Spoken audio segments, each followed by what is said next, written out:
Hey there, fellow Texans. Welcome to the James Show. It's News Talk 820 WBAP, now on FM at 93.3. Yeah, welcome to the big show. Hey, you might want to get excited. I know the news has a tendency to sort of lean into gloom, and especially when, someone from Team Reddit's in power, it's going to be disaster all day, every day for most of the media outlets. But let me tell you a little bit about what's going on in the background that actually affects your money right now. And it's funny that this is in the background because this is kind of stuff that should be in the foreground. The market's up today, right? So the market's up. NASDAQ's up almost 3%. Dow's up over 1%. S&P's up as well. It's been a pretty good week. It didn't start off that good, but the last couple of days have been fantastic. And so let me tell you a couple other things that you would be interested to find out about your market. Is that last week was actually the Dow Jones and S&P posted their best week since 2023. Did you hear that anywhere else? I mean, I did, but I try and keep an eye on Fox Business while I'm in the studio. But did you hear that? ABC, NBC, CBS, did they fall all over themselves to tell you the fantastic news about the giant rebound that happened last week in the stock market? And it's up for this week. Well, it's not up by much, but it's up in the last 2 days a fantastic amount. But in last week, the S&P rose 2%, NASDAQ 2%, Dow 1.5%. That was their best week since 2023. You understand, for all of 2024, we didn't have that good of a week in the stock market. Pretty good news, huh? Now, seriously, how many headlines did you see throwing that in your face? If you saw zero, then you need to find better news sources. So, when you go dig into the other economic news that's happening right now, gold's at a record high, 10-year treasury's up a little bit. You don't have to know how that affects your money. But just know that you are going to get a fire hose of economic news when it's bad, and it's going to be largely ignored when it's good. Just throwing that out there. And the reason I'm doing this and just showing this pattern as a little bit of context for my first actual real story, it's this survey. And this survey's got me scratching my head because it says 53% of Republicans would not support Donald Trump if he tried to run for a third term.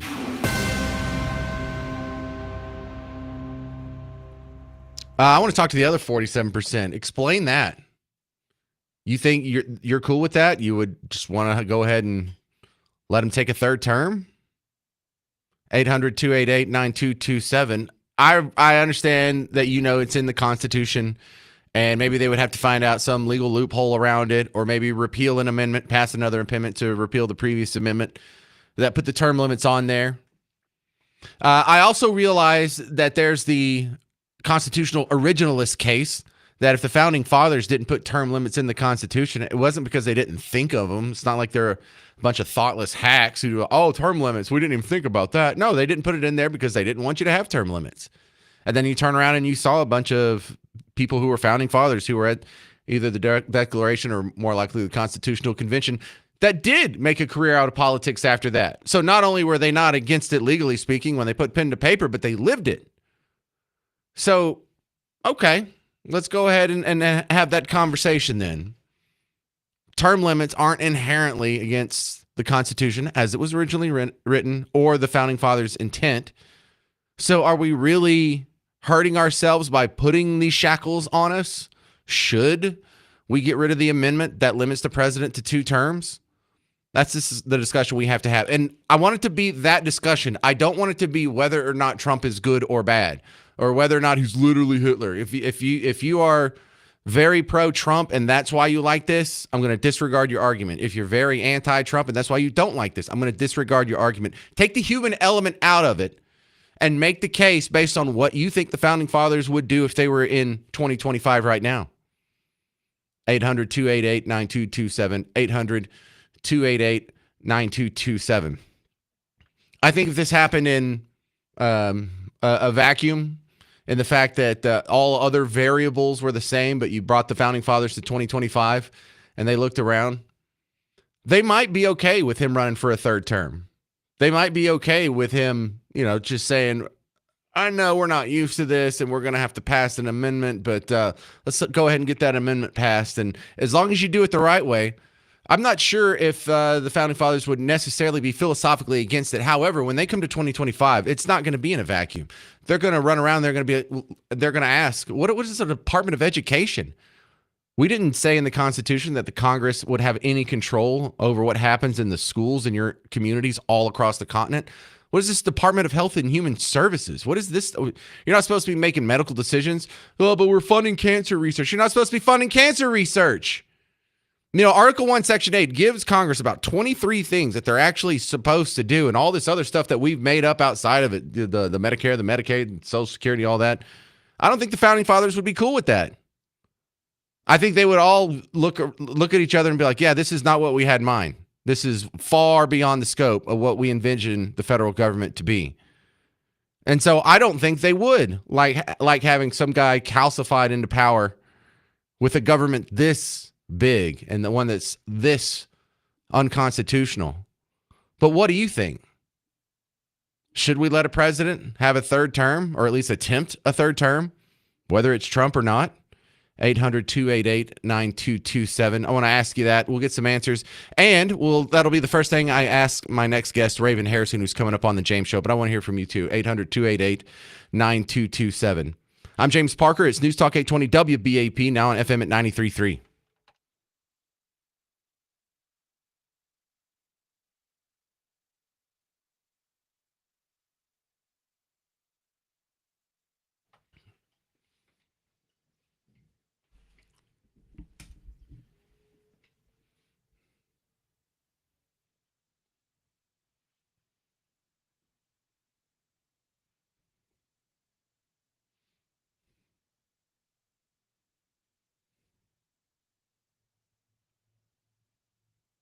Homeowners, we had a bunch of storms. Some of you woke up in the middle of the night. I think I woke up at like 4:30 because of these storms.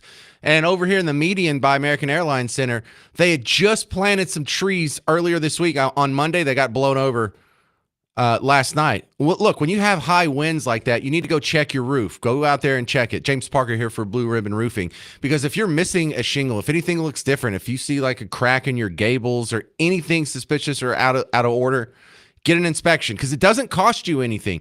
You can get Blue Ribbon Roofing to come out there and they'll take a look at it and make sure that your roof is okay.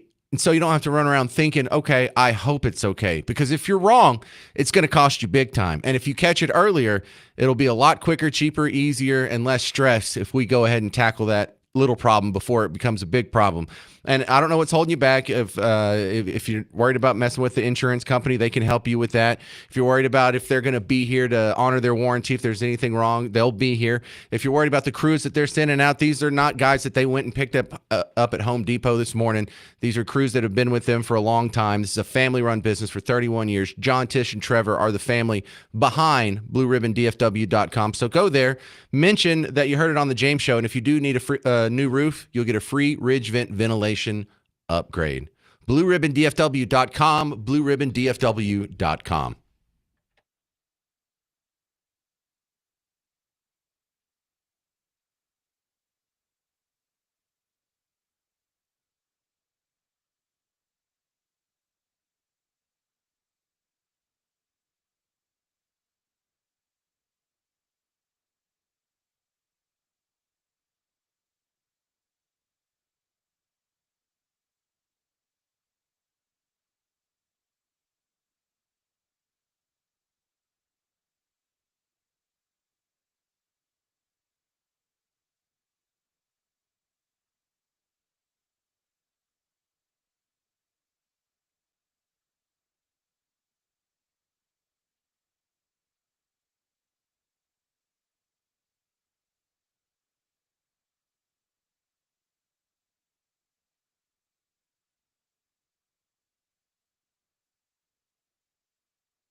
Hey there, welcome to the James Show, News Talk 820 WBAP, now on FM at 93.3. A new poll shows 53% of Republicans oppose a Trump third term. Who are these other 47%? I think it's a bad idea, and I think the founding fathers would agree with me, but got to admit, not 100% sure on that. I don't think they would be cool with that. My next guest, Raven Harrison, let me start with you with that same question. How do you feel about the idea of a Trump third term? 53% of Republicans oppose it. What say Raven Harrison?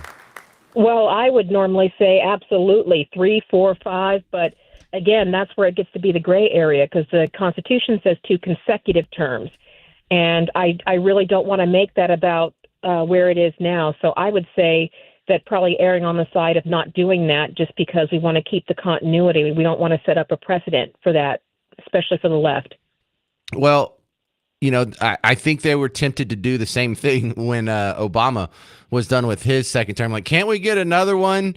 But if Trump comes back, I think we run that risk. Well, won't they just run Obama again? And oh no, the thing that you use to help yourself can be used against you. Correct. So that is one of those, do you have the right to remain silent, but do you have the capacity? So Love it. I think we should probably keep it where it is. So at least that's the only check and balance that seems to be working at this point. Well, I also would like to revisit this conversation at the end of this term because there's a lot of people who feel sort of protective about him. But after, 3, maybe 4 more years of just constant negative news, I don't think we'll have to worry about it. I mean, it doesn't matter how good a president does. They just always get beat down by the media if they're on Team Red. And I'm telling you, Trump, more so than anyone, he's right when he said in the State of the Union, there's nothing I could do to make these people happy. It is just if he walked on water, they would say he couldn't swim. If he cured cancer, they would say they have the right to die of cancer. I mean, we're just in that mentality now. So I would say with that, and then also what age would he be? That opens it up to how old is too old. And I just feel like for right now, even though I really kind of dread what's going to be after President Trump, we still have to kind of do this the way it was envisioned. It was supposed to be to control power. But the problem we don't have is we can't even see what a full Trump term looks like because we can't get this sellout, do-nothing career politicians, to get off the stick and do something. Well, haven't you enjoyed the string of Democrats that have gone to El Salvador to try and get this MS-13 guy back? That's not going to help their cause very much in the midterms. I'm absolutely thrilled that this is the hill they chose to die on, is going down to El Salvador to tell the El Salvadorian president how to run his country and what to do with one of his citizens. And they keep squawking about this. The Supreme Court. You mean the same Supreme Court that Biden gave the middle finger to and said he was going to continue with student loan forgiveness? I mean, it is just, you can't make this up, James. It is crazy how the hypocrisy of this, of them fighting for a guy who was not citizen. 2 courts said he's an MS gang member. He's got tattoos on his knuckle. And yet this is who they are lobbying and spending taxpayer money to go rally behind. Sickening. Well, look, maybe they're just real strict originalists when it comes to due process, Raven. I mean, just forget all the restrictions during COVID and whatnot. They're just really interested in the constitutional rights of their fellow man. But again, what is the Constitution of El Salvador? He is not a citizen of America. And I feel like it's important to make that distinction to people.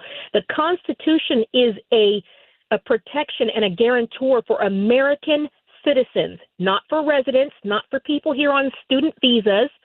So due process applies to citizens. It does not apply to people who have been in our country illegally for 12 years. And they're like, well, why didn't Trump deport him? He did. And then why didn't Obama deport him? He's not supposed to be here. But at the end of the day, this is the Democrats, again, forgetting who they serve. They're out there rallying in El Salvador. Who's paying for these trips to go down there? Don't they have any problems in their states that need attention to where they have time to go down to El Salvador? But we've got it on our side, too.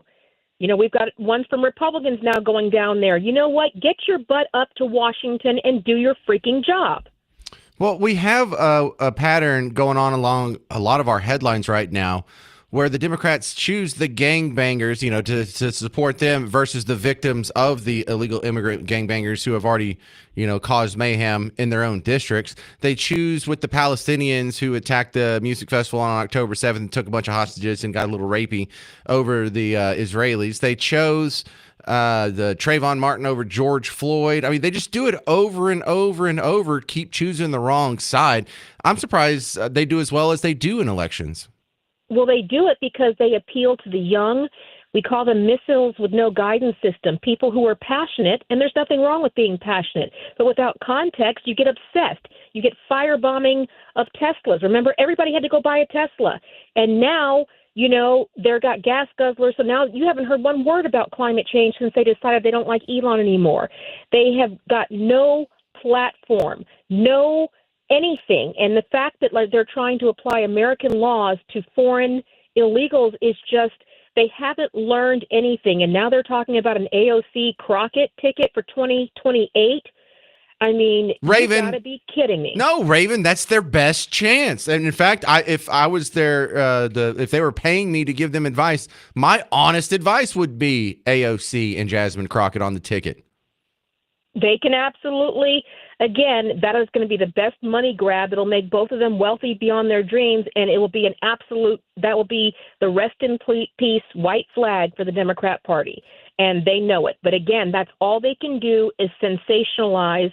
And until we start seeing perp walks, preferably on pay-per-view, this is going to continue until we start mailing out spines to the Republicans in there. No career politicians. This is why. Because they're not there to solve problems. They created most of these problems.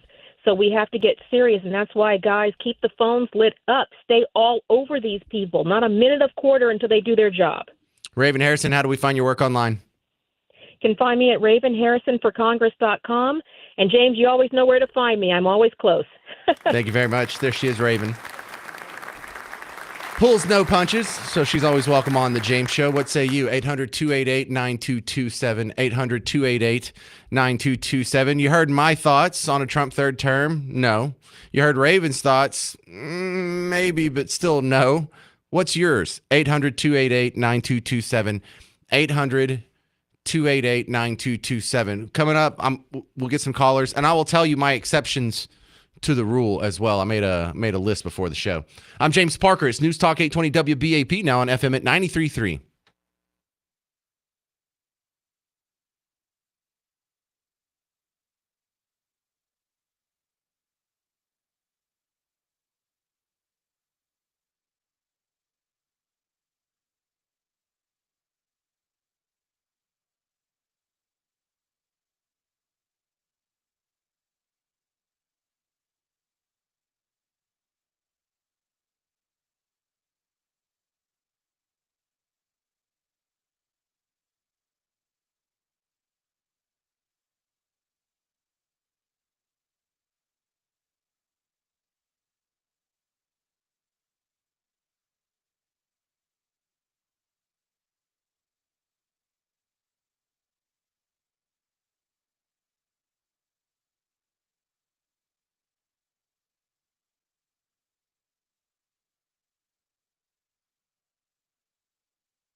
Oh my God! Welcome back. It feels like you were gone for so long. It's the James Show, News Talk 820 WBAP, now on FM at 93.3. You know, I miss you sometimes over the news breaks. You know, when I have to sit here and just wait for you to come back. We're talking about this survey that says 53% of Republicans oppose a Trump third term. We just talked with Raven Harrison about it. I gave you my thoughts on it, which I'm a no. But I do have some exceptions. David heard something that I think a lot of us heard in the conversation with Raven. He sent me a Facebook message saying, if you go by what Raven just said, a president can't serve 2 consecutive terms or more than 2 consecutive terms. Trump hasn't served 2 consecutive terms if that's what it says he can run. Well, she was wrong. That's not what it says. It doesn't specify anything different with whether they're consecutive or not. And I just double checked it. I went to look at the text of the Constitution. Here it is. Amendment 22, ratified in 1951, yada, yada. So, yeah, my exceptions would be is if government was the size it was supposed to be, if it was within its constitutional bounds as the founding fathers envisioned, which meant none of these social programs, none of this government charity, Medicare, Medicaid, Social Security, unemployment, all that stuff taken out of there. Department of Health and Human Services gone. Department of Education gone. Just strip it down to what it was supposed to do. There's 23 things listed in Article 1, Section 8. If it was down to that, I would be a solid maybe. But we are nowhere close to that now, are we? 800-288-9227. We're starting with Tom and Sherman. What do you think about a Trump third term, Tom? Usually I'd be against 3 terms. I think that everybody that's an elected official should have term limits to keep from what's going on in Washington. The only exception I would have is if they wasn't consecutive. In other words, kind of like Trump this time, where he was elected, somebody else got elected, he got reelected. I feel that it takes 8 years to get meaningful change, to sustain it, and to do that. And that would be the only time that I would consider that somebody ought to get a third term, but they better make sure that they can get that person elected, because otherwise you're giving away an election. Well, that means Obama can run again. Does that change your mind any? Well, that it would. But that would be the only way that I think that it should even be considered. All right. Thank you very much for calling in, Tom. See, this is exactly what I wanted to talk about. TW on Facebook says, no to a third term because I wouldn't want a Democrat to be in office for a third term. I know whatever power you give your guy can be used by the other guy next time around. This is Mac in Dallas. What do you think? Yeah. Hey, Mac, go.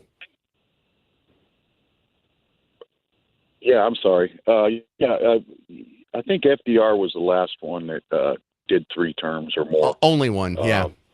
Yeah.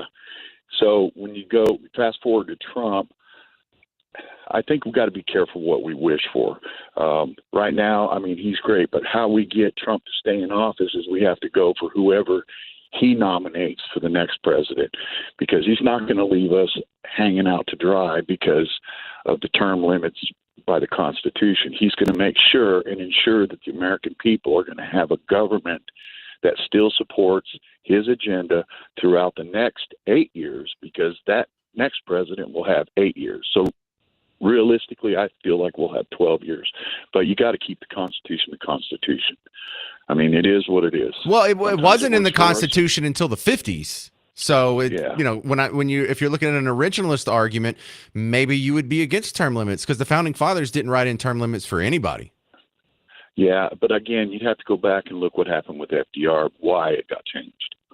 Yeah, so, agreed. And I'm also, I think a lot of people are hesitant for the third term because that's how so many of these dictators get into power. You know, Putin was elected and then he was reelected, and then he was term limited out. So he had to have his stooge Medvedev come in for a term. And then they just got rid of the whole facade. And they're like, you know what? We're not doing term limits anymore. And now Putin wins elections hugely. Same thing that happened with Hugo Chavez down in Venezuela. No, I'm an elected guy. And then after he's in power for a couple times, I'm not a dictator. I'm just going to keep getting reelected over and over and over and over. And so a lot of people see that as an easy substitution for a dictatorship. Right. But like I said, once Trump's term is up, we all have to go back to the voting booth, and we need to make sure we keep electing conservative people that Right. And that's follow. the right advice, Mac. We wouldn't have to worry about this if voters were a little more on the ball. Thank you very much, Mac. George Manfield, you're on WBAP. What do you think about a Trump third term? No way. I want 2 terms for the president, 2 terms, 6 years, 12 years total for the senators, 6 terms, 12 years for the congressmen, and then I want them all to go home and live and work in the laws that they passed. Well, I am actually not in favor of having congressional term limits. And the reason I give, and you probably won't agree with me even after I give them, but let me try here, George, is the fact that if you have these people cycle out that fast, then the people who are really going to be in positions of power is the bureaucrats who are, holding the office seat, the chiefs of staffs and the other lobbyists and the people who give the orientation and the rules department and the parliamentarian people like that. And it would be the deep state. The deep state would be the calcified interests that the lobbyists would go for, because the guy that's in power, he's just going to be rotated out in 2 to 4 years anyway. So you really just need to buy out off the chief of staff or whoever's running that air quote office. And Well, they're cycled out now every 2 years, but we just keep voting these idiots back in. And if you can make it where the Congress can only have 6 terms, 12 years, then they're not meant to be there forever. And we get you. The thing about Americans, and I'm the same way, and that is we get used to the same thing over and over. You wear the same clothes, you wear the same color of clothes every day, the same color of blue jeans, the same pair of shoes we get used to that. And we have to break this cycle, and and we can fix it where there's no lobbyists there that can't be sucked into this. We need to get rid of so many of the different the education department and strip this down, because you sit back and think we more or less babysit the world, and we don't get hardly anything back for it. And it's because we do not get these people, let them come. But then when they go home and they have to live and work in the laws that they passed, then that's when things change. Because these people here's the deal, James, before you go, I got to go. Okay. And the thing is, they go to office broke, and they come out multi-millionaires, literally every one of them. Tell me why this is. I will after the break. I will, because I think I have an explanation for you that means term limits wouldn't be the solution. But yeah, the idea of career politicians, I don't think that's inherently bad. I think it's often bad in practice, and it's a sign that things aren't going to get better anytime soon. However, I'll make the case that the founding fathers would be okay with congressmen who go in there for the rest of their lives if they do the right thing. 800-288-9227. I'm James Parker. It's News Talk 820 WBAP, now on FM at 93.3.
Hey there, welcome to the James Show, News Talk 820 WBAP, now on FM at 93.3. WeatherCon is this weekend. WeatherCon brought to you by Blue Ribbon Roofing. Brad Barton's going to be there, chief meteorologist for WBAP. The weather guy from Fox 4 will be out there. Bring the kiddos. There will be a green screen set up to where they can pretend like they're doing the weather with the graphics behind them and stuff. That's always adorable. There's a lot of science presentations for the kiddos, a lot of good stuff. So come on out. Blue Ribbon Roofing's 2025 WeatherCon. 9:30 in the morning till 1:30 in the afternoon this Saturday, Frontiers of Flight Museum. We're talking about the possibility of a Trump third term. A new survey says 53% of Republicans oppose it. Now, definitely Democrats are way against it. I'm interested in these other 47%. Really? Y'all are cool with the third term? 800-288-9227. How about Henry in McKinney? Would you be okay with a Trump third term? Well, if we brought back true oversight by we the people, I don't think it would matter what the term limits were, which would entail bringing back the fact that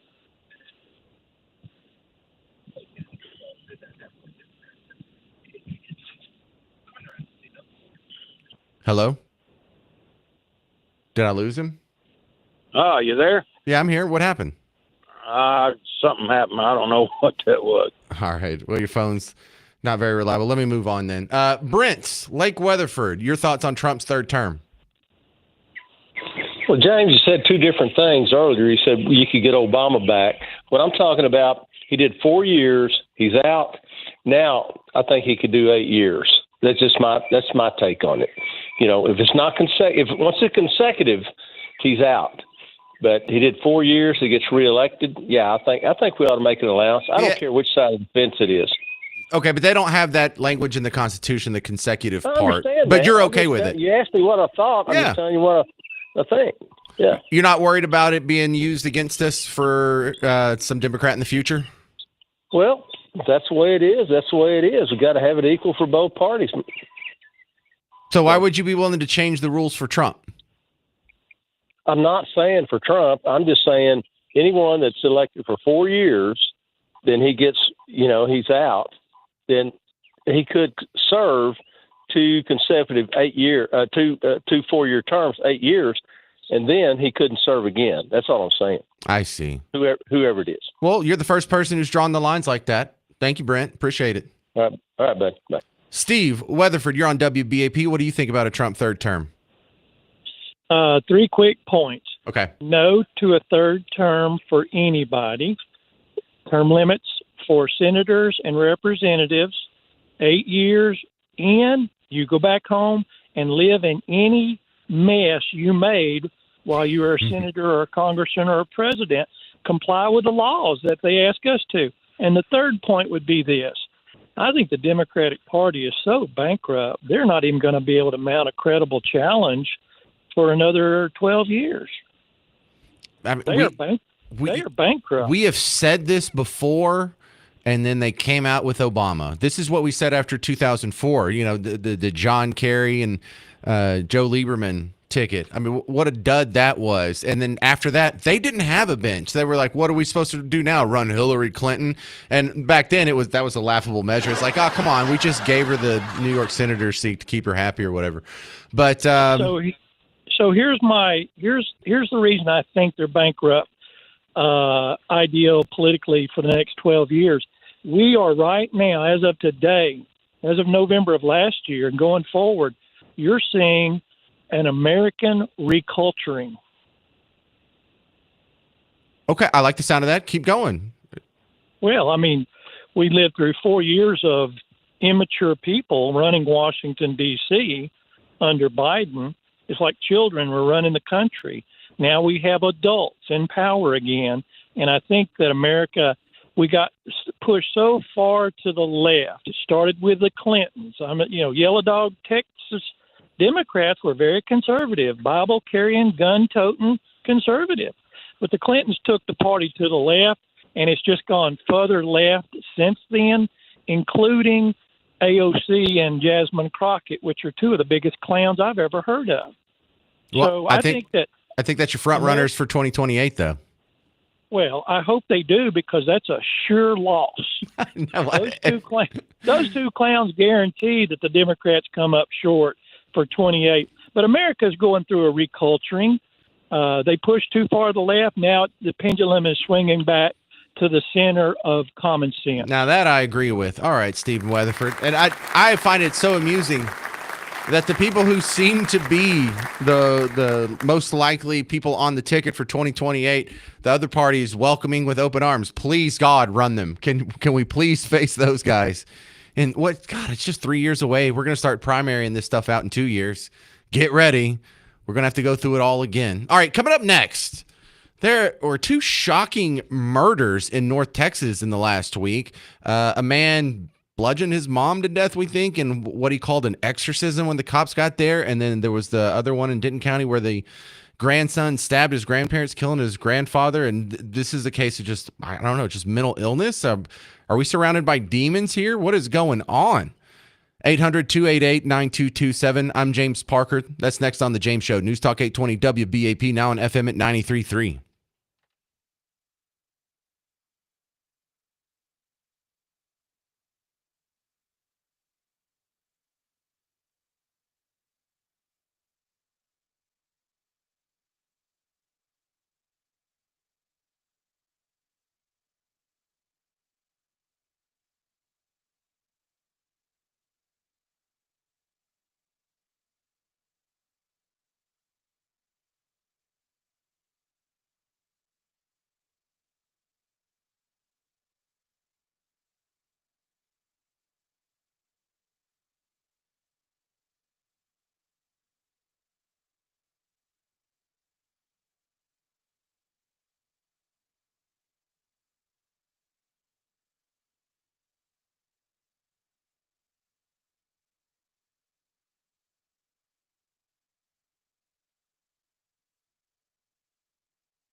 Hey there, fellow Texans. Welcome back to the James Show, News Talk 820 WBAP, now on FM at 93.3. Yay, happy Wednesday.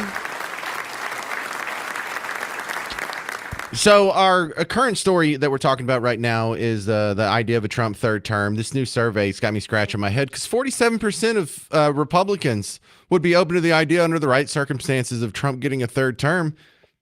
And, you know, that kind of betrays some authoritarian leanings, or does it? Is that what the founding fathers would have been okay with? But coming up after these last two callers, because I think you're going to like both of them, we got to talk about these weird, demonic murders that have happened in the last week here in North Texas. Brandon in Plano, your thoughts on a Trump third term? J.D. Vance president, Trump vice president. Problem solved. I don't think he's eligible. You can't be the VP on the ticket if you're not eligible to be president. Didn't H.W., wasn't he VP for 8 years and then president for 4 years? Yeah. Yeah. So if you're not eligible to run for president, you're not eligible to be vice president. It's not that it counts toward your terms. I've never heard of that. Okay. Is that in the Constitution? Yeah, it's in the Constitution. Oh, well, I guess that solves that problem then. It does. No, and I don't mind you calling in. I don't expect you to hear all the shows where we've talked about this before. I know I sound like a smarty pants, but I didn't know that when we first started talking about this last year. I had to look it up and Google it, and I just remembered it this time. So I was where you were just a few months ago, so don't feel bad, Brandon.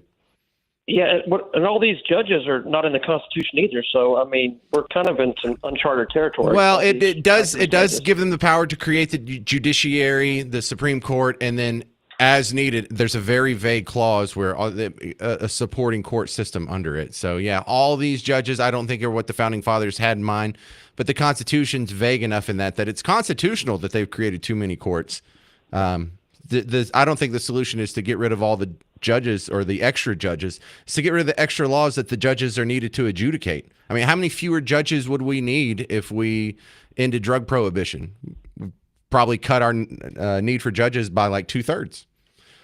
Narcely in Kaufman, you're on WBAP. What do you think about a Trump third term? Okay, well, here's my take on it, and thank you for taking my call. This is the first time that I've ever spoken out publicly.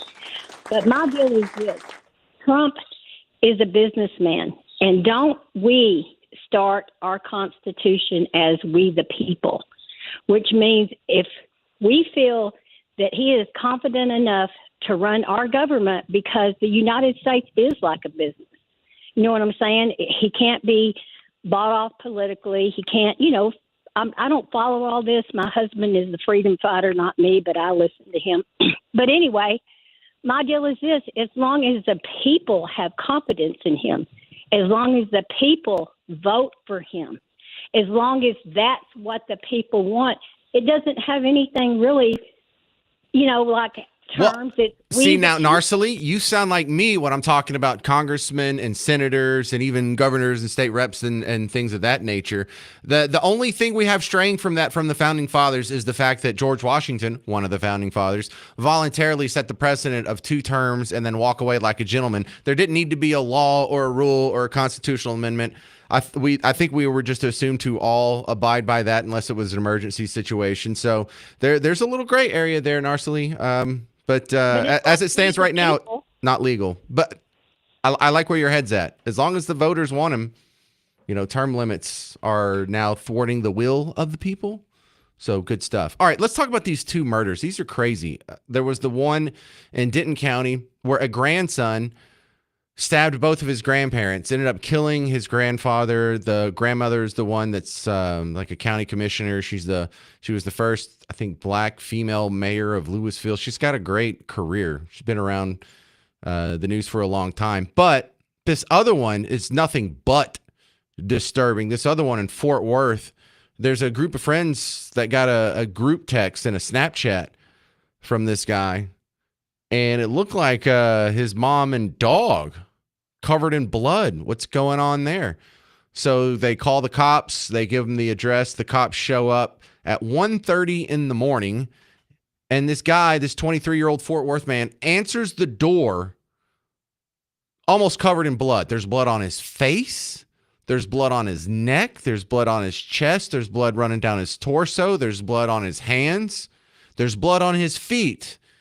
And on top of that, he's holding a Bible. Oh, my goodness. So what are we dealing with here? Are we dealing with Damien from Omen? Is this Omen Part 4? Cops are like, what's going on? He's like, oh, I was just having an exorcism. Anything we need to know about what's in the house? He's like, yeah, there's a dead body in there. Dead dog, too. What's going on? The quote that he told the officers in the arrest affidavit, he says, I was doing witchcraft to kill my mom. Cops go in, they find the guy's mom, a 58-year-old lady who had been bludgeoned to death, blunt force injuries to the head. She was pronounced dead at the scene. He's been taken in, $750,000 bond. He's facing a single charge of murder. He hasn't said anything else to the cops other than that initial report from the cops when they got to the scene. So we don't really have a motive for the killing, but I think I know what the motive is. It's Satan. Jesus, this guy's a crazy person. And I'm not saying like he was driven to do this because the media riled him up. No, some people are just born with missing a screw. Some people are just factory seconds. And the numbers on that, I mean, they sound kind of low. Like 2% of people they think are capable of doing this, capable of not having that human connection and just getting a little stabby or killing your own mom without any real provocation, just because you're a crazy 2%. So in a nation of 300 and something million people, what are we talking about here? There's over 6 million of these crazy people that we're sharing the country with right now. Yeah, newsflash. There are some crazy people out there who are just barely holding on to reality, who are capable of just grabbing a knife and stabbing grandma or grabbing they think it might have been this jewelry box and smashing mom in the head with it. And I don't know how he killed the dog. But what the heck is going on? You know, that's like a level of just, you can't explain it. There's no logic. Like even like with the Wilmer Hutchins kid, he's like, well, these guys were threatening my life, so I just shot them first. Or even though the Frisco track meet stabbing, bit of an overreaction, but there was some provocation. I don't think this guy was doing an exorcism. He just felt disrespected, and I don't know, man. That's just a level of crazy that I can't deal with because the only explanation is just demons. Like, what the heck is this? And we had 2 of them in the same week. I know we're in a metropolitan area of 8 million people, but stuff like that just bothers me. I cannot digest that fully. If you have any theories, 800-288-9227. Because here's the one theory that I'm kind of clinging on that brings us back to earth and has some sort of explanation, some sort of, not closure, but just at least a path to go down. Antidepressants. Dr. Brian Artis, who's been on the show many times, has pointed out of the 52 school shooters, and random school shooters, not like the Wilmer Hutchins one, but where the people just go in spraying bullets, not aiming for anyone in particular. He says that all 52 of them had been on either antidepressants or benzos at some point. Are we making crazy people crazier? 800-288-9227. 800-288-9227. I'm not sure if we're making these people crazy with crazy pills or making them crazier with crazy pills, or if they would have done it without the crazy pills. But 52, that's a lot. That's more than a coincidence. I'm James Parker. It's News Talk 820 WBAP, now on FM at 93.3.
Hey there, welcome to the James Show, News Talk 820 WBAP, now on FM at 93.3. I got to admit, man, I am shook at the just demonic nature of a couple of murders that have happened in the last week here in North Texas.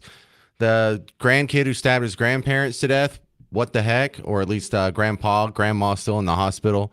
Good luck to her. And then this guy in Fort Worth that bludgeoned his mom to death, said it was an exorcism, killed the dog too. Just cool as a cucumber, turned himself in when the cops showed up. What level of evil is this? Is there some sort of connection to antidepressants or something that I don't know about? Adam in Fort Worth, you're on WBAP. You got any theories on this? Yeah, I do have a theory, actually. I think the pendulum has swung so far to the right in terms of over-medicating children, and it could be a possibility because you have to think when you have teenagers that are already growing up in adolescence and they're going through a lot of crazy stuff in their heads. Any kind of chemical interference, while beneficial to some and definitely helpful to some, the mass amounts of people wanting to just medicate their kids now, I definitely think can push them into being crazier because, it's all chemicals in your head. And at some point you have to think, okay, are we making kids do crazy things because we're over-medicating? Whereas, in the 80s, no kids were medicated, or very few, and most of the problems we had in the 80s never came up to the equation of, hey, you're getting shot, people are stabbing people. We never had all those problems, and I think that definitely medication has a part to play. A lot of people say that. Dr. Brian Artis has been on this show. I remember him saying that one of the side effects that's listed in the paperwork for these antidepressants is the chance that it may increase violent ideation and activity, and that's a real nice antiseptic way to put it. But oh my goodness, so we're giving crazy people things that might make them crazier, and they know it. They do know it. And what's sad is that you have most modern parents, especially modern parents that are working 9-to-5s and trying to support their households, double work, and not being able to spend enough time at home. Unfortunately, I think one of their first go-tos is, well, let's medicate them to calm them down and get them to leave us alone so we can relax after work. And unfortunately, I think you have a lot of family units that are breaking apart because of this, because of not putting, what you signed up to do as a parent, first. If you sign up to have kids, you should be taking care of your kids. And if you have to work, you have to work. Well, also, but if you look, there's a lot of parents who do the right thing. They just have that 2% of kids that are born psychopaths, and it doesn't matter. It doesn't matter how great of parents are. These people you just have to wait for them to kill somebody before you lock them up too. So unfortunately, that is the case. Well, it sounds like you put a little thought into this. I think one of the more intriguing solutions for this would bring back all those mental hospitals like from One Flew Over the Cuckoo's Nest. I mean, I do remember those. Right. And they were a lot more prevalent a couple generations ago. And I think maybe getting rid of those to the extent we did, I think we're not creating more crazy people. Maybe we're just letting them run free a little too much. That's my second theory. Thank you very much, Adam in Fort Worth. Whew. Touchy subject there. All right. Let's get back to things that affect your wallet. Scott Bairdale's my next guest with Idea Grove, and we've been having a lot of changes economically speaking, whether it's the markets or the tariffs or whatnot. Scott, how do you see this affecting the average consumer out there? Everyone has an excuse to either be optimistic and go spend or be pessimistic and hold on to their money. What are you seeing more out there, Scott? Well, I mean, I think there's certainly some uncertainty and trepidation, but I think the reality is that most people are just proceeding along. It's like the markets have been up and down, but the economy seems to be doing pretty well. I mean, there haven't been real impacts of tariffs as of yet because of how they've been implemented or not implemented. It's mainly been fears of what might happen as a result of tariffs, and so. When the impact of tariffs actually start happening, then I think you might see some real changes in consumer behavior. It's just a little too early to tell what that's going to be. Well, it seems like the industries most impacted by the tariffs are these big ticket items, buying a car, building a house, opening a new franchise, the big moves. And those are the ones that kind of precede the trickle down effect. I hate using that term, but economically speaking, there's a discussion to be had there. And how are our big ticket items holding up? Houses and cars and whatnot.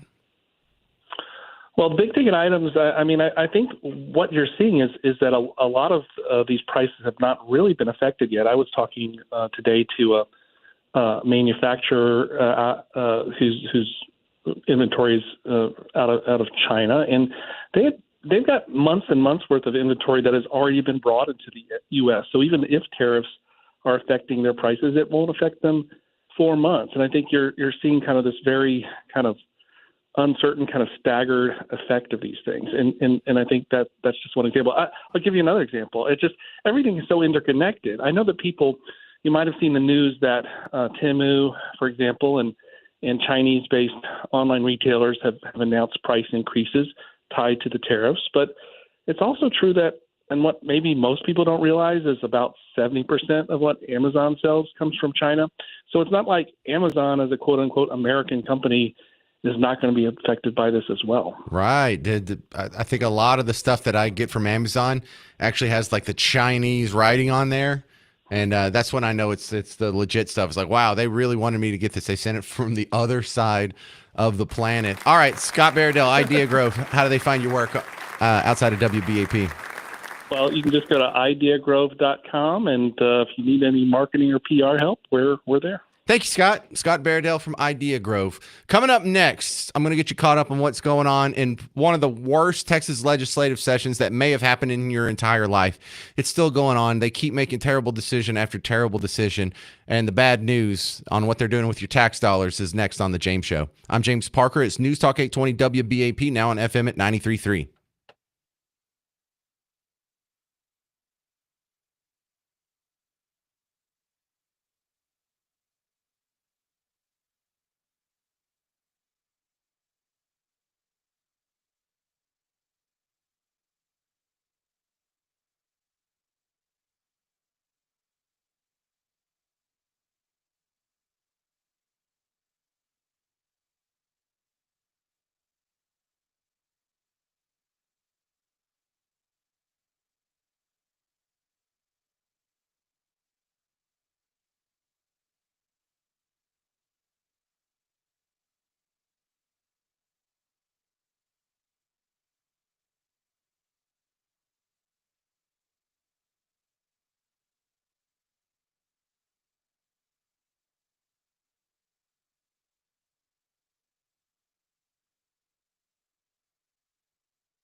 Hey there, welcome to the James Show, News Talk 820 WBAP, now on FM at 93.3. This has got to be one of the most disappointing legislative sessions in Texas history. And not that they've gotten so little done, or they've grown the budget, or they've grown government, it's that you sent a clear majority with the intent of doing almost everything the opposite. And all it's taken is, 36 Republicans to break with their ideological counterparts and start voting with the Democrats. And now all this stuff that you did not intend, the voters did not want. I don't know if you're team red or team blue, but overall, generally speaking, Texans didn't want the government that they're getting right here. The good news about the Texas legislative session is it's only every 2 years. So, man, wouldn't that be great if in D.C., Congress only met every 2 years? They had one session that's supposed to be 5 months every 2 years. Now, I know we may get a bunch of special sessions and whatnot out of that. And I know you've actually been hearing some great headlines. Hey, we've got school choice passed. No, that school choice bill is minimal. It's better than what we have, sure. But it's going to apply to so few students. It's not really going to change the regime. It's not going to change your schooling system much. And it's only going to help out, maybe 100,000 kids at the most. So universal school choice is what we want. We're going to get about 2%. 2% of the students will be eligible for vouchers. So, okay, that's like a 98% loss right there. Terrible. Another headline that I think I wish was a bigger deal. Brian Harrison, he's a state rep out of the Midlothian area, regular on the James Show. I hate it when he comes on because he always tells me what a poor job that they're doing down in Austin.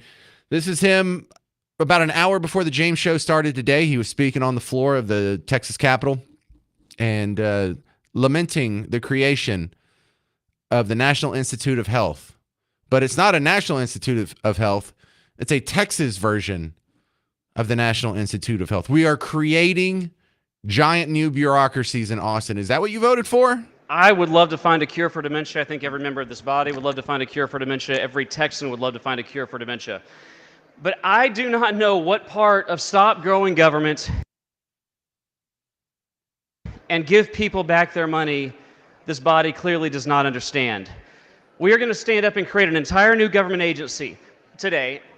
How many is that just this week? I have literally lost track of how many new government programs and agencies this body has created just this week alone. As President Trump is cutting and shrinking the Federal National Institute for Health, it appears that the Texas House wants to stand up a Texas version of the NIH. We're going to stand up a Texas NIH just as Trump is cutting the federal NIH. This is the exact opposite of the Trump agenda, and I want to be very clear about that. They're doing a terrible job down there. There's $30-something billion that they have sitting in the rainy day fund that they could return to you immediately with property tax relief. But what are they doing? Oh, we're creating a Institute of Health. What are you doing that for? Well, so we can cure dementia. Yeah, that's the ticket. You don't want to cure dementia?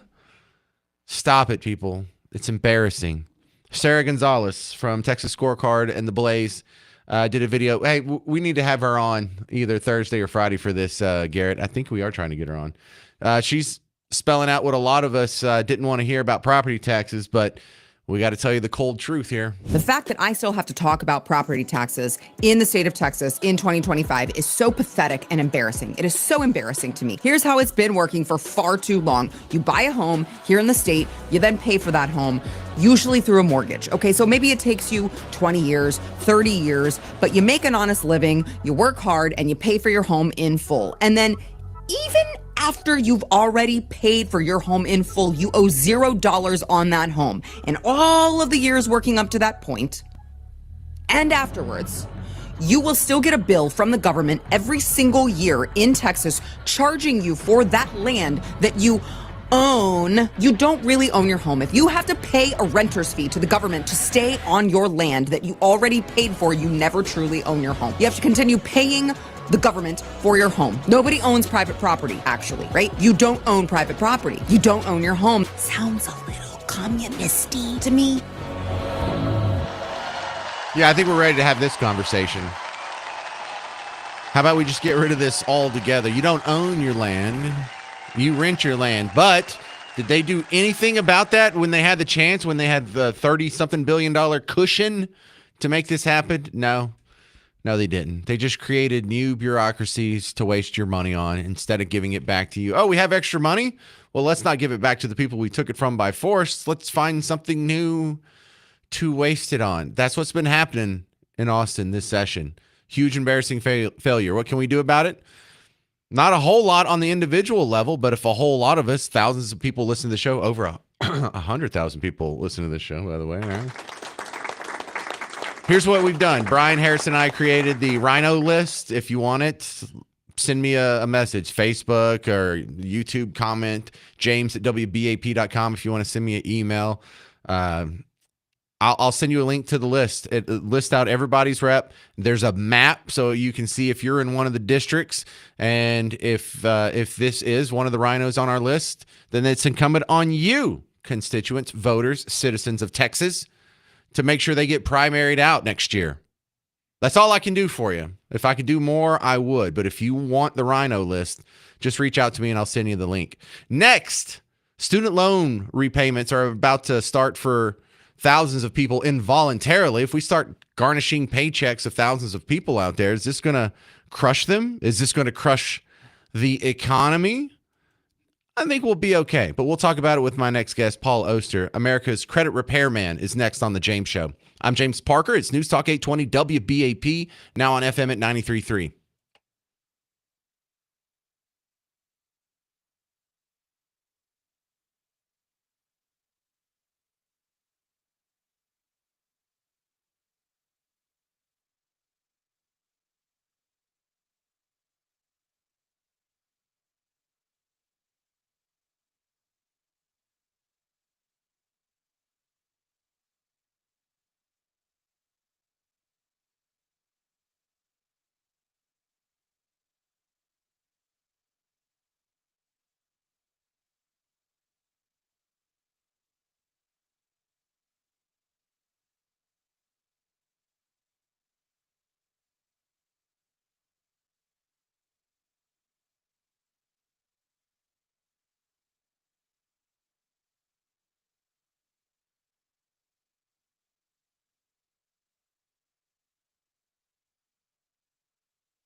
Hey there, welcome to the James Show, News Talk 820 WBAP, now on FM at 93.3. You know, people who rent probably don't understand why we talk about the property tax issue so much, but when I do, I got to hear from people who live in just a modestly successful home who tell me how much they pay in property taxes.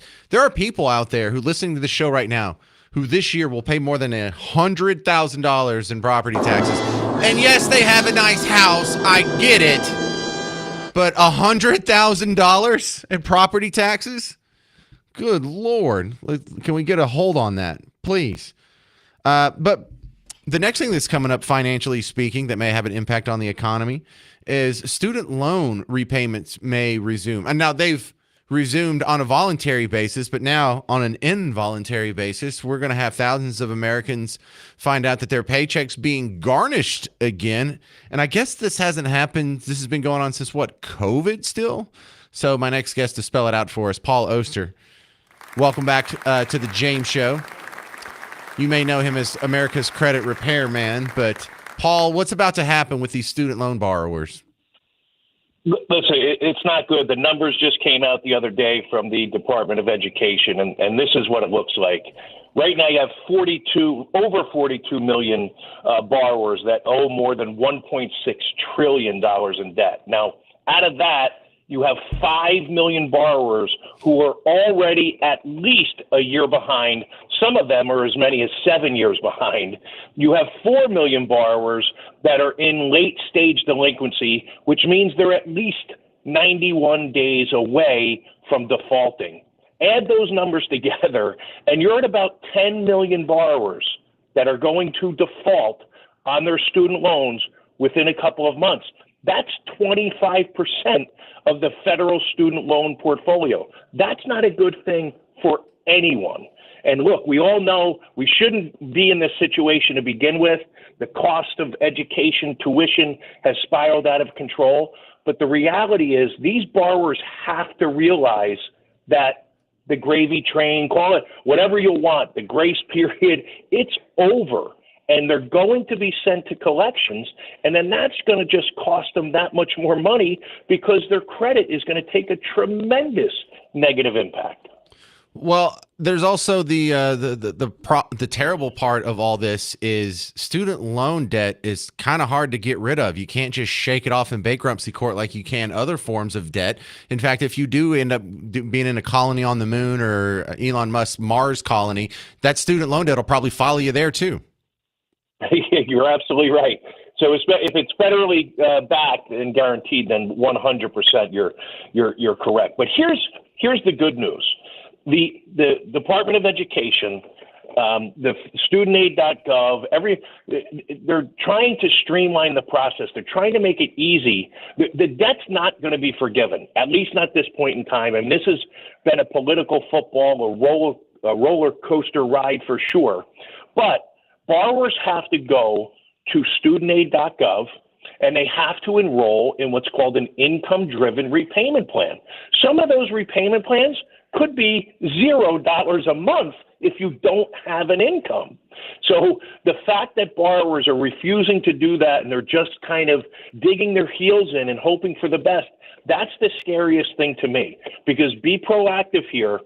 Believe me, the current administration is going to send you to collections, and when they do that, they have the right to freeze and seize your bank accounts. They're not going to take your property. There's no debtor prison, but what they will do is try and collect their money, and they will get a court order. They will file a civil judgment against you. They will freeze and seize your bank accounts. They will also garnish your wages.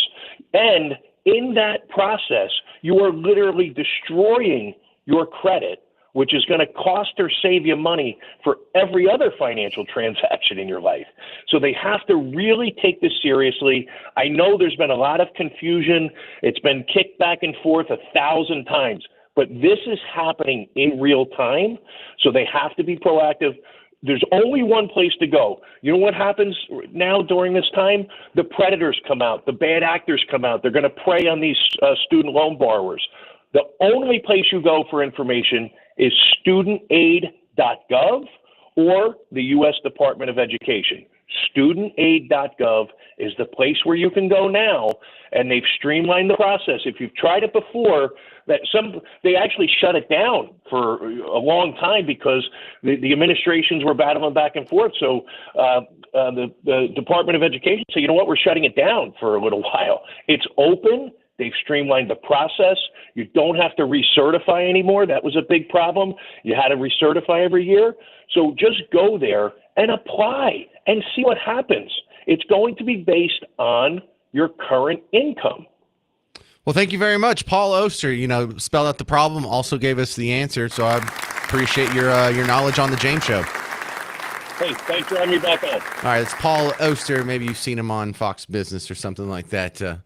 But get some help with that. Don't crush your credit for no reason. Coming up next, the city of Dallas wasted $28 million for an office building project that just had to be abandoned.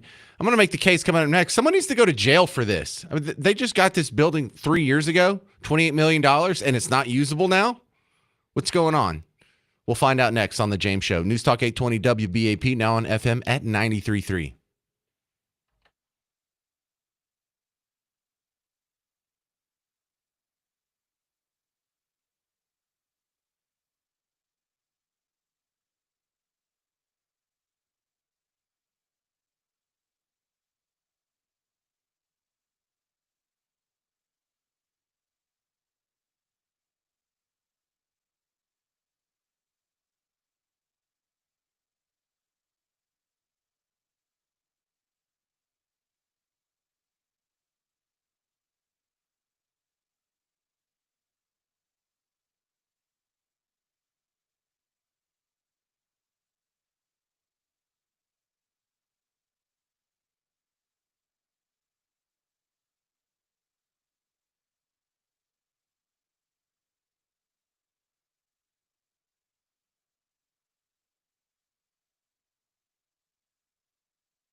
Hello, fellow Texans. Welcome back to the James Show. News Talk 820 WBAP, now on FM at 93.3. Well, a lot of people are happy with what they see in D.C., but not so happy with what's going on in Austin or what's going on with the city council. And, you know, some of the news sounds good, but then when you look, just scratch under the surface, turns out that that's not as good as it originally sounded. And I don't think you can hate this Texas state legislative session enough. I think this is the worst thing that you've probably seen in your entire life. And it's not just the things that they did or didn't do. It's the mandate of the voters who are overwhelmingly sending the message down there to cut property taxes, give us school choice.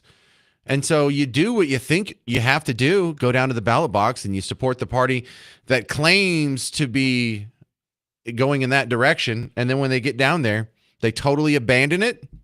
So if you feel abandoned, it's because you're right. You were. 800-288-9227. This is Jana in Nakona. You're on WBAP. What do you think? Yes, I was calling with a quick question. Can't we stop it by contacting our senators? This would have to be approved by them as well. Stop correct? what? The crazy things that the House is trying to pass. The National Institute of Health thing? Right. Yes. Oh. Yeah, it does have to go through both houses. I think it will, but I don't know if it has already. The soundbite that I played from Brian Harrison earlier made it sound like it's already a done deal. But the frustrating part is like the good news. It sounds good that we have a DOGE in Texas, the Department of Government Efficiency. But when you go look at the people who are running it and their priorities, they have no damn intent of cutting government. In fact, they've already passed the budget that grew government. So it doesn't matter what DOGE does for the rest of this year and next year. It's already set in stone. It's petrified now. There's no cuts to be made. You've already spent the money. So yeah, we're going to go looking for those cuts after you've already done the budget. No, that's not how this works. You look for cuts before you do the budget, then you put those cuts in the budget, and then you pass the budget. So no, even the stuff that kind of sounds like a glimmer of hope or the silver lining on a rain cloud, now it's even more disappointing when you get closer to it. Because the budget's already been approved by the Senate as well, is what or it Yes. doesn't have to be? Yeah. Okay, it's already been through. Oh, wow. Okay. Well, then we need to get rid of all of them. I'm with you on that. Well, not all of them. Like Brian Harrison. Find the ones that actually did what their voters sent them. To do. Yeah. Yeah. And so we Can made. you share the information on how to get that list? You said your email, but you haven't given it out yet. Do you plan James to do at that? James at WBAP.com. I'm sorry. I just assumed Thank people listen enough to know that. No, James at WBAP.com. That's my fault. I should probably say that more, Jana. I appreciate the reminder. Okay. No But problem. Well, thank you for taking my call. of course, well, listen, when I say just get a hold of me, I don't like to be specific because people get a hold of me 8 different ways now. This is 2025. So sometimes people send me a direct message on Instagram or on X/Twitter, or they find me my email, or they comment on like I'm streaming the video now. If you comment on it, whatever you're on, Facebook, YouTube, Twitch, it pops up here. And so I don't know how you prefer to get a hold of me. You can find me. It's 2025. I'm a public figure. I know I have a painfully generic name. But Okay. I'll be happy to give everyone, and it's pinned to the top of my X account. If you have Twitter/X and you find James Parker Show, I just have it pinned so that post stays at the top. Well, thank you so much. And again, I appreciate you taking my call. Have a Oh, you're wonderful so day. nice. Thank you, Jana. I almost like the people that call me names more. I'm almost embarrassed when I get compliments in public like that. Yeah, and the other embarrassing thing that I kind of alluded to was the city of Dallas. There's a report that came out on Friday that's really convenient for the media dumps. They release a report that's going to make them look bad at about 4:36 on a Friday, so no one will really report on it until maybe the next Monday. But maybe there's other things that happen that knock it off of the headlines. But nuh-uh, this one's not getting past me. The city of Dallas wasted $28 million of your taxpayer dollars for a office building project that's not even that old. It's not like, well, we bought this 20 years ago and now it's dilapidated and had to be abandoned. No, that's not it at all. They just bought this 3 years ago. They got it for $14 million. And they put another $14 million in it to get it up to snuff so they could use it for offices for the development department. Oh, my goodness. These people that try and slow everything down with permits and I guess is what's going to be stuck in here. But the horrible part is After they did all the work and they moved the people in, which was just recently, they've already had to abandon them and move them to another office space because this building isn't functional. This building doesn't work. It has all kinds of things going wrong with it. It has plumbing issues. It has water leaks. But it's even worse than that. Most of the floors in this building, the fire alarm doesn't work. It's illegal to operate this building. Like, you wouldn't be, if you tried to operate this building, they'd come shut you down in a second because it's not up to code. But the one thing I would like to see from these stories is we hear them all the time. Here's what we don't hear: the follow-up on where someone got arrested, where someone got charged with a crime. Sometimes they might get sued, so, taxpayers can recoup, or there'll be a settlement of some sort. But forget that. And when you have fiascos like this, someone needs to start going to jail. I was saying the same thing about the Obama solar power plant that failed. This was from a report last Friday, and someone needs to go to jail for this. The Ivanpah solar plant went live 10 years ago and was supposed to produce clean power for at least 30 years. Instead of solar panels, it uses giant mirrors to concentrate the sun's energy on these towers, which boil water, generating steam, creating electricity. It's going to put about 1,000 people to work, building a state-of-the-art facility. As part of his climate agenda, President Obama gave Ivanpah $1.6 billion in federal loans, a $535 million grant, a 30% tax credit worth about $600 million, and an accelerated depreciation schedule that allowed investors to write off their capital investment in just 5 years. If you go into the Treasury Department and you open the vault and you take $2 billion and you walk out with it, they would slap handcuffs on you. Yeah, you stole from the taxpayers.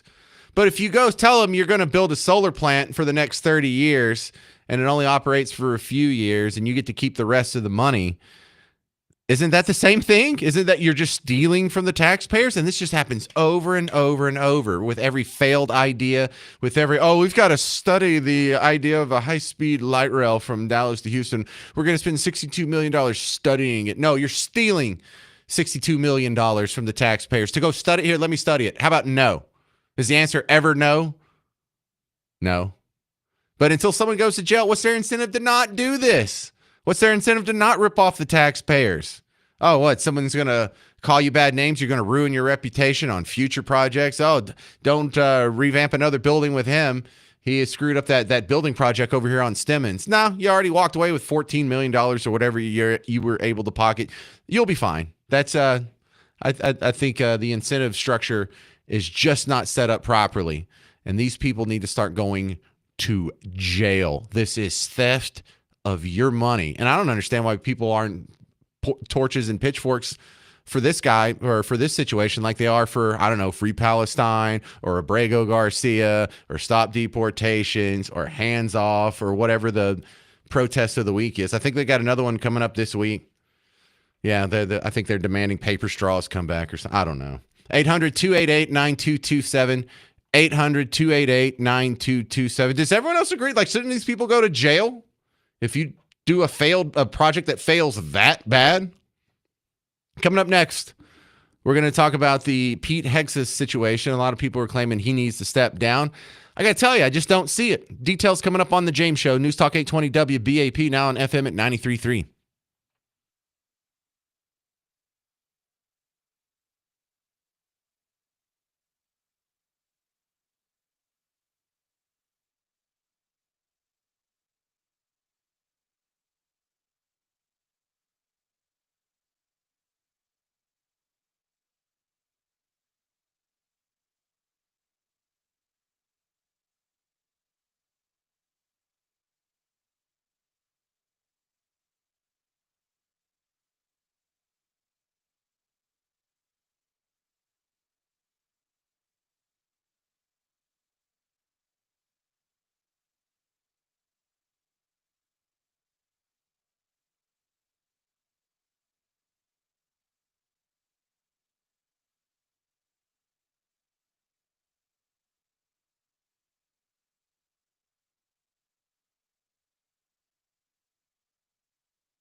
Hey there, welcome to the James Show, News Talk 820 WBAP, now on FM at 93.3. Defense Secretary Pete Hegseth is getting a lot of headlines here. Some people are thinking he needs to step down because of, they say, the Pentagon's in deep turmoil. Well, of course that's what they're going to say. They're not going to say he's doing a great job. We just want him to step down. But I'm trying to figure out what counts as turmoil. A couple of group chats? That can't be it, is it? Let's ask Damian Fortune. He's a cybersecurity expert, my next guest on the James Show. Damian, what exactly is Pete Hegseth being asked to step down for? Yeah, so what it really comes down to is a violation of the policies around information security, right? There are systems in place for confidential information. There are systems in place for sensitive information, and there are systems in place for public information. And the problem that Hegseth keeps running into is he's using the wrong system for the really sensitive stuff. So and unfortunately, the system that he's using, unfortunately, is one that's been compromised, or that we believe has been compromised by the bad guys, so that information can be out there and in the wrong hands. So the Signal group chats is what he's in trouble for. Yeah, correct. All right. So is there a law around this that he could be prosecuted for? So it's not a law. There are policies around what are the approved communication channels for things. It could fall under the broad umbrella of various types of information leaking. That some of those go as extreme as treason and things like that. In this case, I don't think it was really intentional, so I don't think we're going to go that far. But there are ways that he could be in trouble.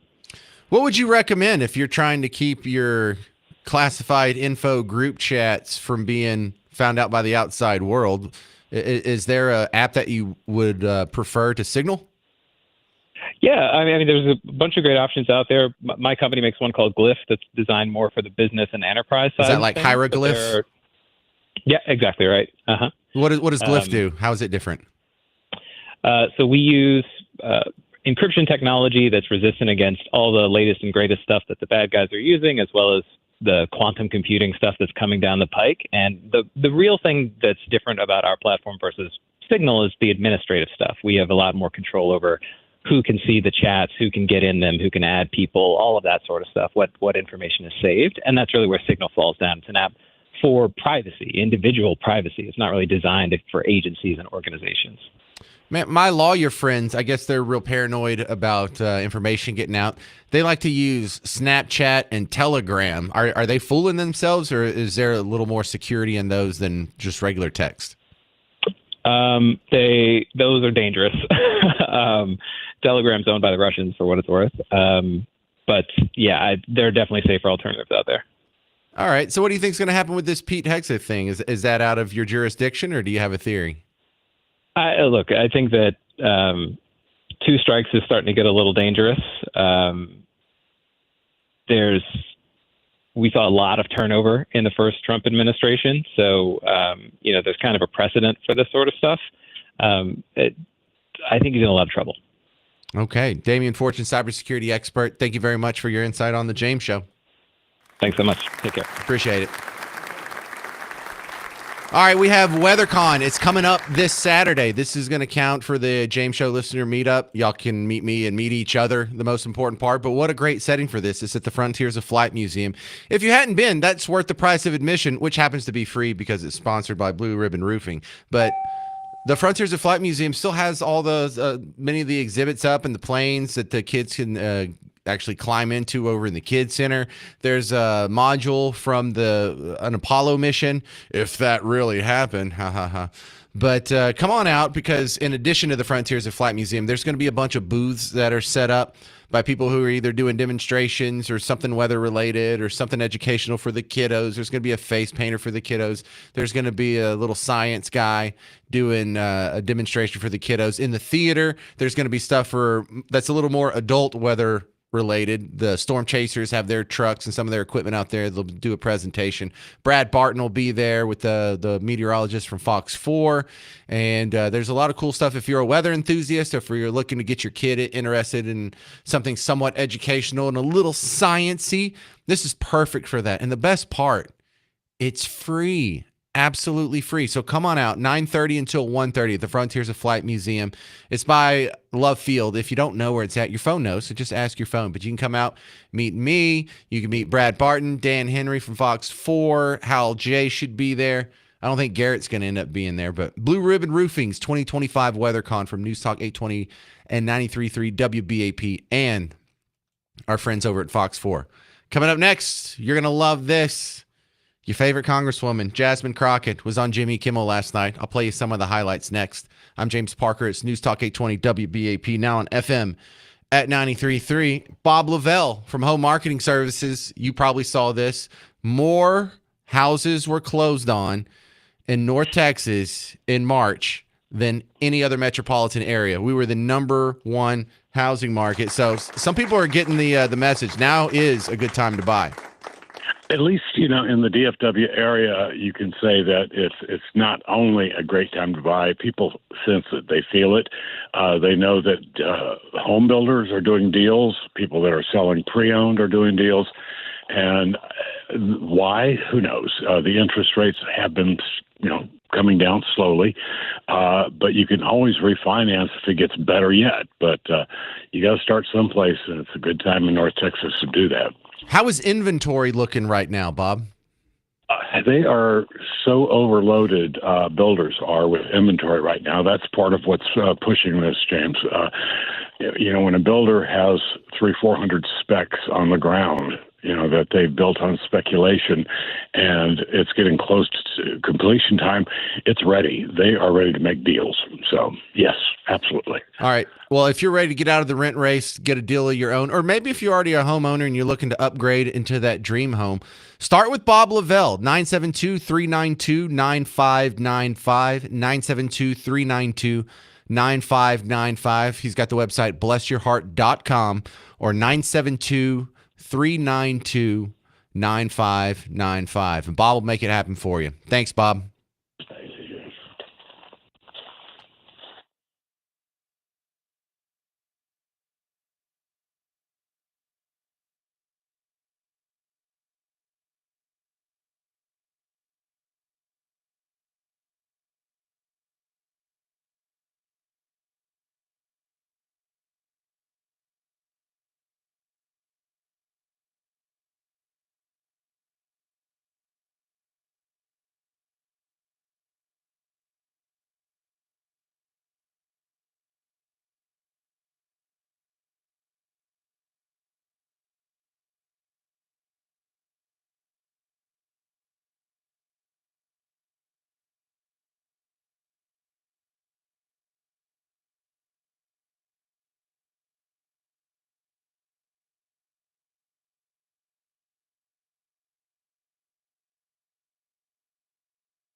Hey there, welcome to the James Show, News Talk 820 WBAP, now on FM at 93.3.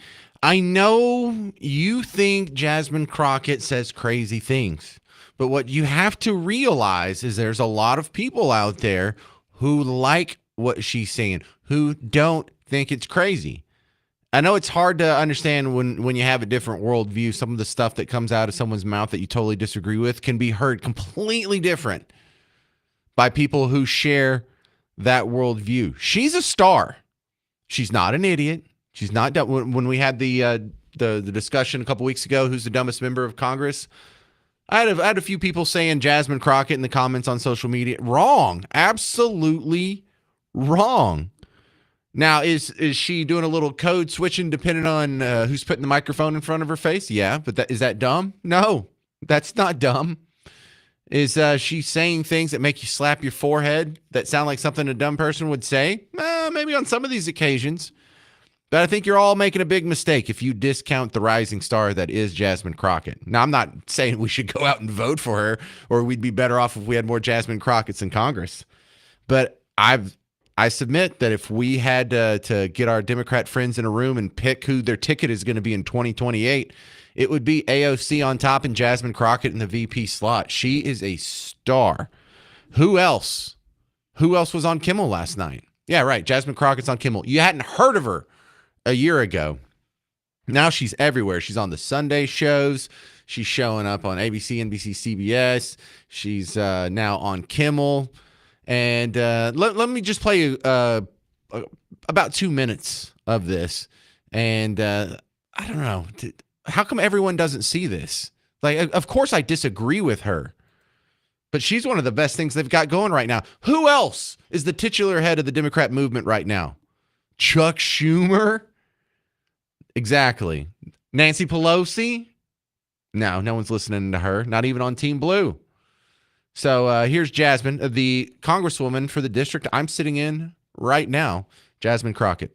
I think it's fair to say you're the most entertaining member of Congress right now, yeah? I don't know. Is that something that you do or intentionally because you know people will pay attention more if something is kind of funny or if it's delivered in a natural way? I think that people are over politicians trying to politic. I think that they want people to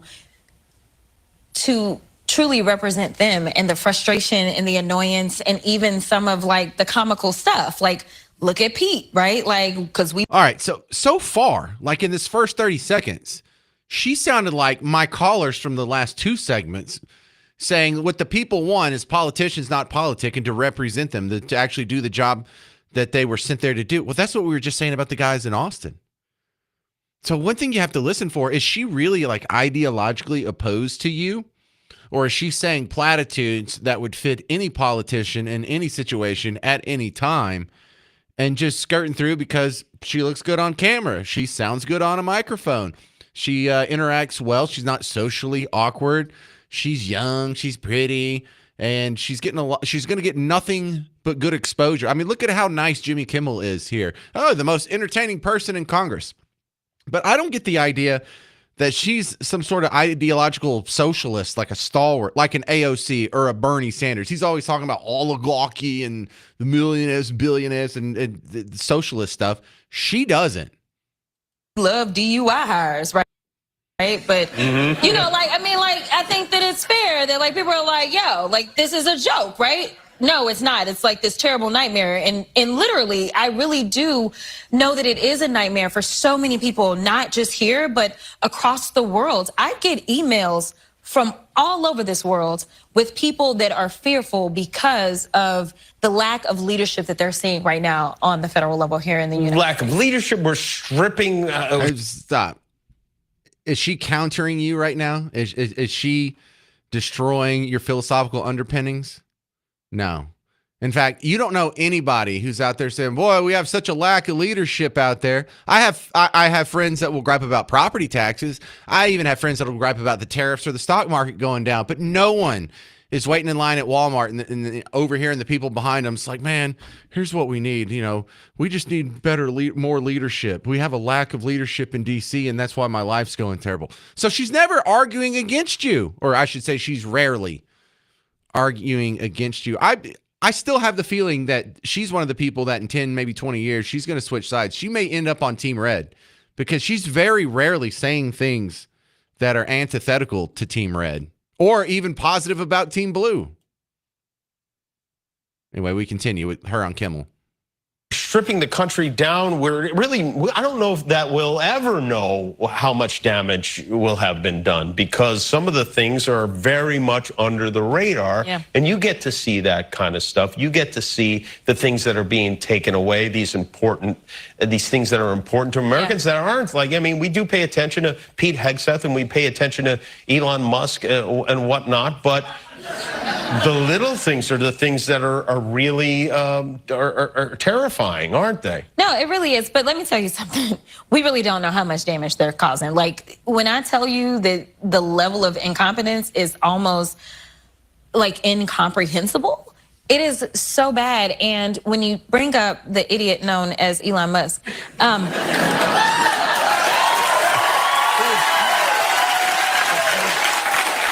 now, hang on. It's another good learning point. The idiot Elon Musk. Now, you don't believe he's an idiot. I don't believe he's an idiot. I don't think Jasmine Crockett actually thinks he's an idiot. But did you hear the response it got from the crowd? That's why she said it. That's why she's a rising star. Jasmine Crockett knows Elon Musk is an idiot. I mean, this is a guy who did an electric car company, a rocket company, the Boring Company, Neuralink, PayPal. This guy has a record of accomplishment and success far beyond what almost all of his other peers in our lifetime have ever done. So no, definitely not an idiot. But did you hear the response? She got a bunch of people who were like-minded excited with that phrase. She knows what to say. only like very sinister and has no idea what he's doing. And people are like, oh no, he absolutely knows because he's the richest man in the world. Like, yes, he knows how to hire smart people, but don't conflate that and believe that he is the genius because he ain't. And so he has inflicted so much harm and done so much that even Trump don't want to talk about it. When the last time you heard about Elon? Not much. You don't see him that much. No. Yeah. Yeah, well, we never hear about Elon. But this woman's clever. But she doesn't ever actually argue against you, or against me, I should say. I don't know if you believe the same thing I do. But yeah, why do you hate what the Republicans are doing?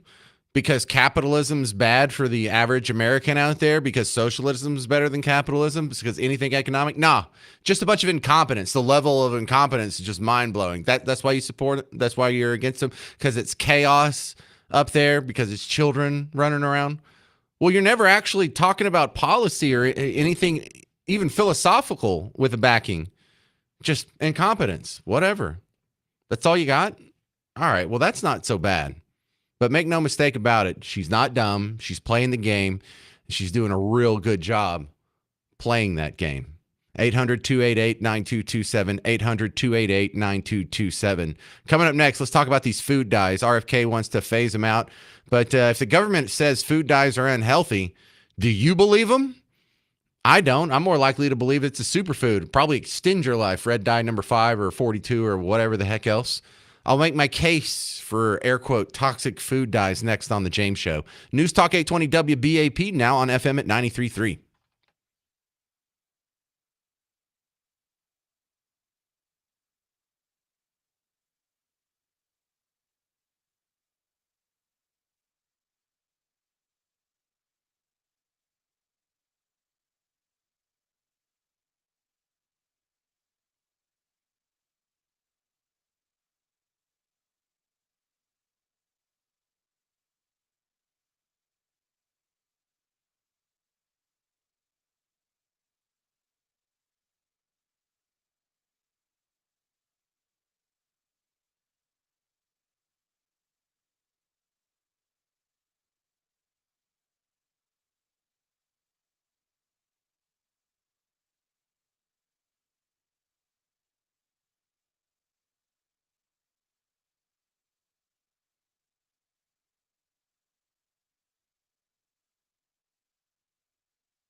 Mike33. I just spent most of that break handing out the link to the Rhino list. If you want it, email me or send me a Facebook message, whatever. James at WBAP.com.